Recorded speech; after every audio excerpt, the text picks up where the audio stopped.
Hi అండి, సమాజ మందిరాన్ని చూడాలని ఎంతమందికి ఉంది. సో ఇదే సమాజ మందిరం. దీని లోపల ఎలా ఉంటుందో చూసేయండి.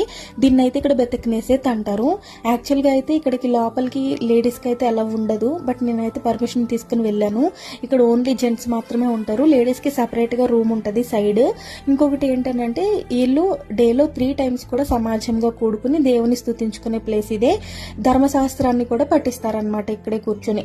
ఈ బ్లూ కలర్ కర్టెన్ కనిపిస్తుంది కదా, దాని వెనకతలే ధర్మశాస్త్ర గ్రంథ చుట్టలు అనేవి దాచిపెట్టి ఉంచారు. వాటిని నేను టచ్ చేయడానికి లేదు కాబట్టి నేను లోపలికి వెళ్ళలేదు. అవి ఎప్పుడు తీస్తారనంటే బయటకి షబాత్కి ఏదన్నా పండుగలు ఉన్నా వాటికి తీసి చదివి వినిపిస్తారు. రబ్బీ చదివితే మిగతా వాళ్ళందరూ కూడా వింటారనమాట. సో ఇదే ఈ సమాజ మందిరం.